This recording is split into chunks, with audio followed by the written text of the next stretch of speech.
Hello everyone, do-it-yourself gourmet back at the business of making the delicious beef go boom.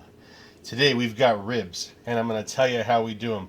What you do is you slow cook them. There's no other way around it. You say, but do-it-yourself gourmet, I don't have a barbecue. That's okay. As you can see, it is in an oven pan. I don't have a barbecue right now either. So what we do is we put the oven to 250 degrees. That's right.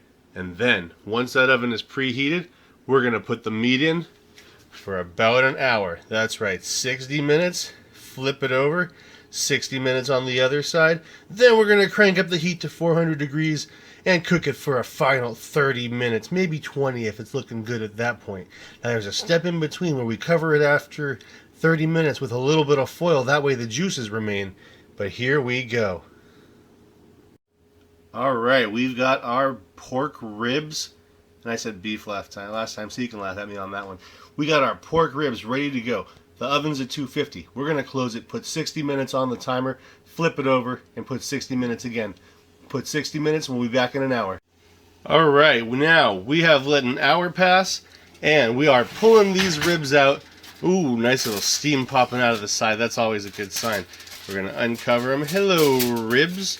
How you doing, pork ribs? Nice to see you. I see caramelization on the bottom. Now you got to be careful because that can turn into burn if you don't monitor it carefully. And yeah, you can actually put a little bit of water in there, and what that helps do is it helps keep from burning up too bad on there. Now before we flip it over, what we're going to do is grab some barbecue sauce. Now this barbecue sauce happens to be my ye old homemade barbecue sauce that I have developed with my secret counterpart. And what I'm going to do is just spoon it right over, let it seep in a bit, and now you can make barbecue sauce out of just about any drippings you get. And spoon it over. Now we're going to flip this over, so we're not going to get too in detail right at the moment. Going to grab our tongs, and we are gonna say hello to the other side of the ribs. Hello, other side of the ribs. Now this is we're gonna do some basting and a saucing. And the way you do a basting and a saucing, just spoon it right in there. Because this stuff's kind of gonna melt and burn and evaporate away and get itself into there. Spoon it around. Don't be shy. All you sauce, find bits of meat and partner up. There we go, spoon it right over. Don't be shy, get it in the corners. Every nook and cranny.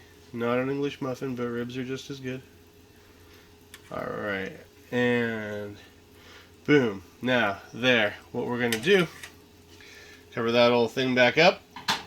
But before we do it, we are going to get a hint of water, so that way we don't have burn on the side. And now we got the water. We're going to drop a little on one side, drop a little on the other. Some people say that might be sacrilege, but in my opinion, it's rather the same as using a spray bottle when you got the actual ribs themselves on the barbecue, except it keeps them in there. And once you taste them falling off of the bone, you won't be complaining about the fact that there was a little extra water. Well, you got to make them to taste them, and then you got to do it like that in order for it to come out and actually see. And that's why I'm here. So we're going to come back in another hour, and then we're going to turn up the heat and give it the power. Okay, everybody. We got that last hour done. We got 30 minutes. We turned the oven up to 400 degrees. Now, the thing is, you're going to smell a little burn maybe at this point from the juices around the sides. And well, you know, that kind of is how it rolls. You just make sure you don't get it too messed up in it. And if you put enough water in there, it's not that bad. As you can see, that meat's already starting to fall off the bone. So we're going to put it in for the last few. And we're going to leave it uncovered now because we want that dry, not dry, but we want that heat to crispy up those edges, and we're going to let it cook for 30 more minutes. We're going to brush some of that lovely barbecue sauce. Well, brush being a relative word considering that I have a spoon. But we're going to spread that right on top. And spread that right on top and let it cook in. And now 30 minutes more, we'll let it rest and we'll be gerbing out on some delicious pork ribs.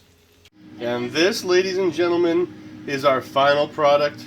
Now that's a real dark caramelization there, but if you look close, you'll see it is not burned. And now, I'm going to let you cook it to see how it falls off of the bone. But I already know for a fact from when I was moving it around that I could almost slip those ribs out without even touching the meat. So bon appetit, and we'll catch you next time.